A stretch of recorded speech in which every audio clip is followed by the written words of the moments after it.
सासू माँ, इतनी रोटियां क्यों बना दी? सासू माँ, ये क्या, इतनी रोटियां क्यों बना दी? आपको तो कुछ समझ में ही नहीं आता। अब ये सारी बर्बाद होंगी। कुछ तो सोचा होता। इस भीड़ भाड़ में कौन खाएगा ये रोटी? एक सांस में बोल गई रश्मि। सुनकर हाथ रोककर खड़ी हो गई मालती जी। आंखों में पानी आ गया। खुद को संयत कर बोली, अरे बेटा, कई दिनों से दोनों दामाद बाबू और मनोज भी रोटी के लिए पूछ रहा था। वो जो रसोईया आया है, रोटी नहीं बनाता, पूरियां तल देता है। मैंने सोचा खुद ही थोड़ी बना देती हूँ। ठिठकी हुई सी मालती जी बोली।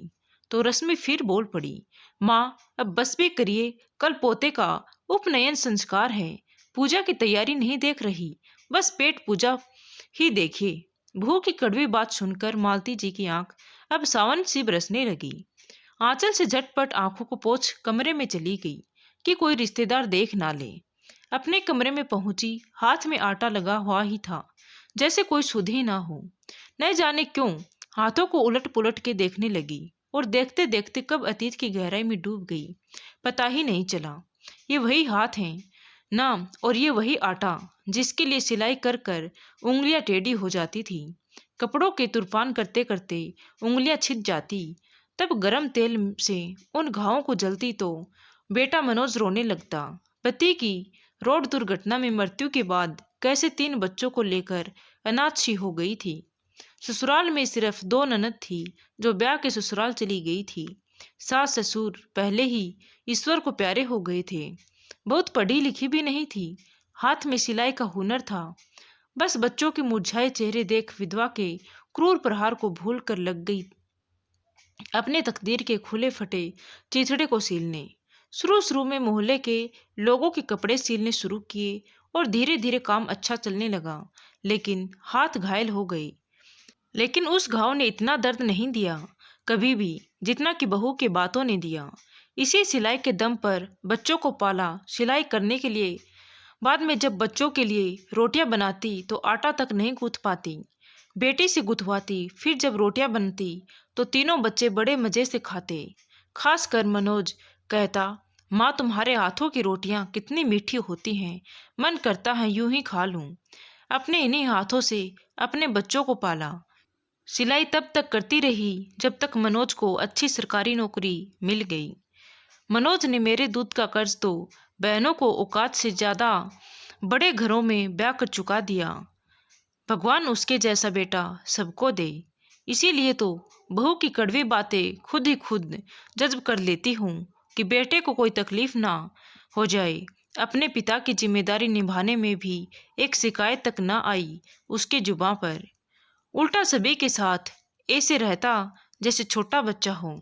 लेकिन न जाने क्यों आज बहू की बातें दिल को इतना दर्द दे गई। शायद रोटी की बात थी, शायद माँ और बच्चे की भूख के रिश्ते की बात थी, शायद उन मजबूरियों की याद दिला गई जब बिना एक कमीज सिले रोटी का एक निवाला अपने बच्चों के मुंह में नहीं डाल पाती थी।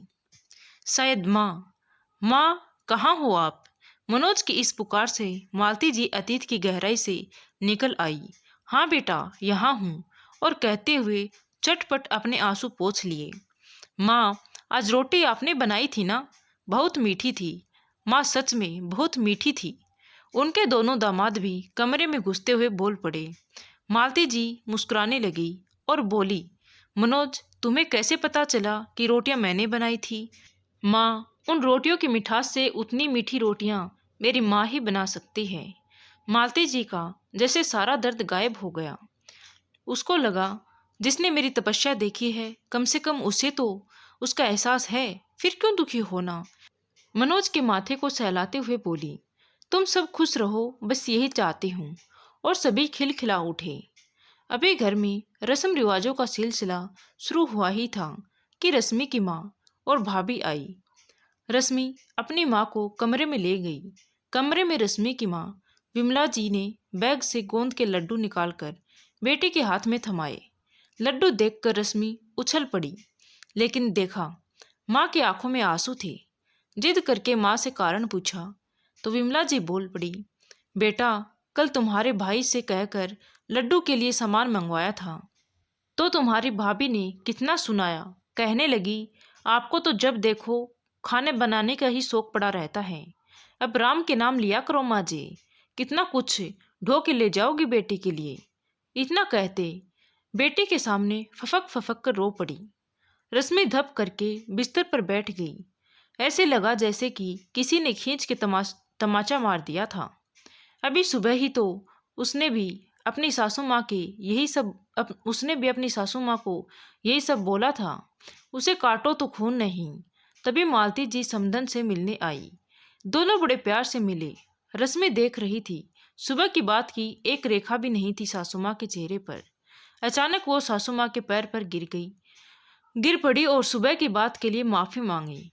और ये माफी क्यों मांग रही है, ईमानदारी से वो भी बता दिया। मालती जी ने रश्मि को उठाकर गले से लगा लिया और बोली, बेटा हम बुजुर्ग हो गए हैं, लेकिन अभी भी हम बच्चों का भला हो यही सोचते हैं। आज हम थक चुके हैं, शरीर साथ नहीं दे रहा है, लेकिन अभी भी दिल में तुम्हारी पसंद का बनाने और प्यार से परोसने को जी मचल जाता है। हाँ माँ, मुझे माफ़ कर दीजिए। अब मुझे एहसास हो गया है जब मेरी माँ के साथ वही सब हुआ। मालती जी और विमला जी ने रश्मि के सिर पर हाथ फेराया।